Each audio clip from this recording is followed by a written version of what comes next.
नमस्कार दोस्तों, स्वागत है आप सभी का हमारे YouTube चैनल इंस्पायर एजुकेशन में। तो कभी आपने ऐसा सोचा है कि आपको सरकार ढेर सारा नोट छापकर सबको क्यों नहीं दे देती? यानी जो हमारे कंट्री में गरीबी है, गरीबी इसीलिए तो है कि लोगों के पास पैसा नहीं है। तो इस गरीबी को दूर करने के लिए सरकार ऐसा क्यों नहीं करती कि वो बहुत सारा नोट छाप दे और उस नोट को सभी लोगों को बांट दे, सबको 1-1 लाख, 2-2 लाख, 4-4 लाख, 5-5 लाख दे दे, तो सब लोग अमीर हो जाएंगे, सभी लोग अपनी ज़रूरतें पूरा कर लेंगे। लेकिन ऐसा सरकार नहीं करती। इसके पीछे क्या रीज़न है, आज हम लोग इस वीडियो में यही जानने का प्रयास करेंगे। तो मैंने आपको इसके पहले एक वीडियो अपलोड किया था। अगर आपने वो वीडियो नहीं देखा है तो उस वीडियो को जाकर अभी तुरंत देख लीजिए, क्योंकि उसी वीडियो के नहीं मैं आपको इस वीडियो में बताऊंगा। तो मैंने उस वीडियो में लास्ट में ये बताया था कि जिम्बाब्वे, जो कि अब दक्षिण अफ्रीका की एक कंट्री थी, और एक वेनेजुएला जो कि साउथ अमेरिका की एक कंट्री है, इन दोनों कंट्री ने क्या किया था कि अपने कंट्री में बहुत ज़्यादा नोट छाप दिया था। यानी अपने कंट्री में नोट सर्कुलेशन बहुत ज़्यादा कर दिया था और लोगों को नोट बांट दिया था, बहुत सारा नोट पर दे दिया था, यानी बहुत सारा पैसा लोगों को दे दिया। अब जब बहुत सारा लोगों के पास पैसा आ गया तो सब लोग अमीर हो गए। अब जब सब लोग अमीर हो गए तो फिर क्या करेंगे भाई? सब लोग अपनी ज़रूरतें पूरा करेंगे। तो सब लोग ज़रूरतें पूरा करेंगे तो फिर ज़रूरतों को पूरा करने के लिए चीज़ों की डिमांड करेंगे, और जैसे ही वो चीज़ों की डिमांड करना शुरू करेंगे तो आपको पता है कि जब किसी भी चीज़ की डिमांड बढ़ती है तो उसके प्राइस भी बढ़ने लगते हैं। ये इकोनॉमिक का कॉन्सेप्ट है, एकदम सिंपल इकोनॉमिक का कॉन्सेप्ट है कि किसी पर्सन की इनकम बढ़ती है तो उसकी डिमांड बढ़ती है, और जब डिमांड बढ़ती है तो उसके प्राइस बढ़ जाते हैं। तो जब प्राइस बढ़ जाते हैं तो क्या हुआ?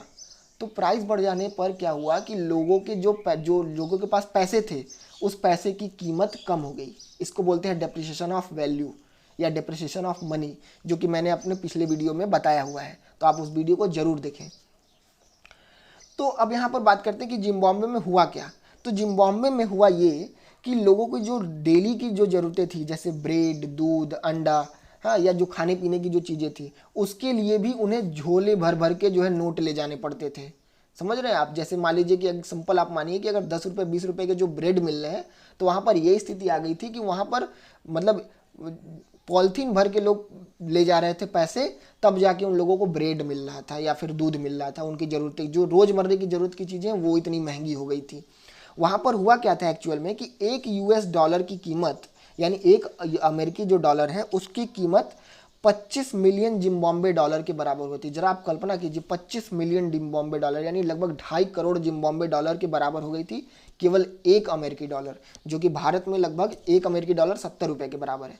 तो आप समझिए कि वहाँ पर इतनी ज़्यादा क्राइसिस हो गई थी वैल्यू की, जो मनी है उसकी मूल्य इतनी ज़्यादा गिर गई थी। इसी तरह वेनेजुएला में हुआ। वेनेजुएला में क्या हुआ कि वहाँ भी यही स्थिति हो गई। लोगों के पास बहुत पैसा आ गया, लोग बहुत डिमांड करने लगे, चीज़ें बहुत महंगी हो गई, और बहुत महंगी होने पर वहाँ की महंगाई 1 करोड़% बढ़ गई। 1 करोड़%, जरा सोचिए, जरा कल्पना कीजिए इस बात को कि 1 करोड़% कितना ज़्यादा होता है।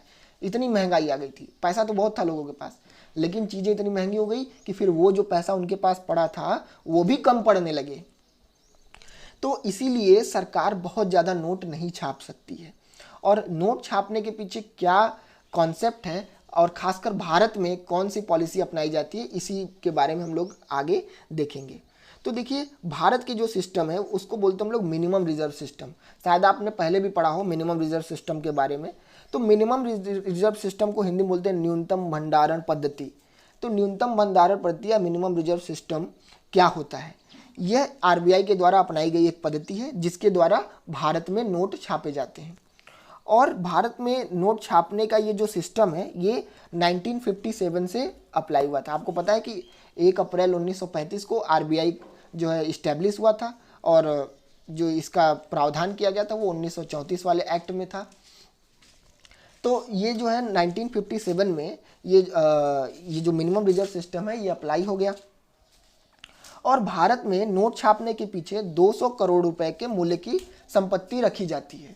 200 करोड़ रुपए के मूल्य की संपत्ति रखी जाती है। अब ये 200 करोड़ रुपए के मूल्य की संपत्ति में 115 करोड़ रुपए का क्या होता है? गोल्ड रिजर्व होता है, चाहे ये गोल्ड डायरेक्ट गोल्ड हो या फिर गोल्ड के बुलियन हो। और 85 करोड़ रुपए के जो होते हैं वो विदेशी मुद्रा के भंडारण होते हैं, यानी जो फॉरेन करेंसी होती है उनमें उनका जो रिजर्व रखा जाता है वो 85 करोड़ रुपए का रखा जाता है।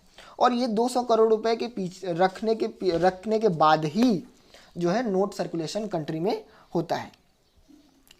अब जैसा मैंने आपको बताया कि 1 अप्रैल 1935 को आरबीआई जो है इस्टेब्लिश हो गया था, और आरबीआई एक्ट जो है वो 1934 में बना था। सबसे पहले जो आरबीआई खुला था वो कलकत्ता में खुला था। 1937 में इसे बम्बई में लाकर शिफ्ट कर दिया गया, यानी 1935 में जब आरबीआई खुला था तो वो कोलकाता में था, लेकिन बाद में इसे बॉम्बे में शिफ्ट कर दिया गया। और बाकी आप जानते हैं कि आरबीआई देश की सर्वोच्च संस्था है। जितने भी मॉनेटरी पॉलिसी डिसीजन होते हैं या मॉनेटरी से रिलेटेड जो भी टर्म्स यूज किए जाते हैं वो सब आरबीआई ही अप्लाई करवाती है। इसे बैंकों का बैंक भी कहते हैं। बाकी ज़्यादा डिटेल हम लोग जब आरबीआई पढ़ेंगे तब उसमें देखा जाएगा। अगर हम लोग अन्य तथ्य की बात करें तो आज के समय में भारत में लगभग 21.1 लाख करोड़ रुपए के मूल्य सर्कुलेशन में है, और इन नोटों की संख्या, जो नोट सर्कुलेट हुए हैं, इनकी संख्या 108.76 अरब नोट हैं। यानी जो नोट सर्कुलेट हुए हैं अभी कंट्री में वो 108.76 अरब हैं। अगर हम और देखें थोड़ा सा डिटेल हम लोग कि भारत में नोट कहाँ छपते हैं, तो भारत में नोट 4 जगह छपते हैं। एक नासिक में जो कि महाराष्ट्र में पड़ता है, दूसरा देवास मध्य प्रदेश में पड़ता है, फिर सालबोनी जो कि पश्चिम बंगाल में पड़ता है, और फिर मैसूर कर्नाटक में पड़ता है। इन 4 जगहों पर भारत में नोट छापे जाते हैं। भारत में सिक्कों की ढलाई कहाँ होती है, तो आपको पता है कि सिक्कों की ढलाई जो है ये भी 4 जगह होती है, मुंबई में, हैदराबाद में, कोलकाता में और नोएडा में। लेकिन आपको पता है कि 1 रुपए के जो नोट हैं, 1 रुपए के नोट आरबीआई नहीं छापती है, 1 रुपए के नोट भारत सरकार छापती है। और कई बार ये एग्जाम में भी क्वेश्चन पूछा गया है कि 1 रुपए के नोट पर किसके सिग्नेचर होते हैं। तो अगर आपको पता है तो आप मुझे कमेंट में ज़रूर बताइएगा। अब इसके बाद हम लोग देखते हैं कि जो नोट छापे जाते हैं इनकी पेपर और जो इनका इंक है वो कहाँ से आता है। तो जो पेपर है ये सुरक्षा पेपर मिल एक होशंगाबाद में, मध्य प्रदेश के होशंगाबाद में स्थित है। सुरक्षा पेपर मिल वो पेपर सप्लाई करता है। इसके अलावा कुछ पेपर ऐसे भी हैं जो दूसरे कंट्रीज से भी लाए जाते हैं।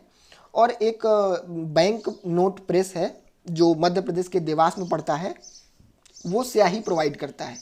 ठीक, लेकिन जो स्याही हम लोग को उभरी हुई दिखती है नोट पर, उस स्याही को एक स्विस फर्म है जिसका नाम है सिक्पा, वो सिक्पा प्रोवाइड कराती है। और ये जो सिक्पा फर्म है ये सिक्किम में इस्टेब्लिश है। तो ये कुछ था जो है नोट से रिलेटेड कॉन्सेप्ट और भारत के मॉनेटरी पॉलिसी से रिलेटेड कॉन्सेप्ट जो कि जो नोट सर्कुलेशन से रिलेटेड है।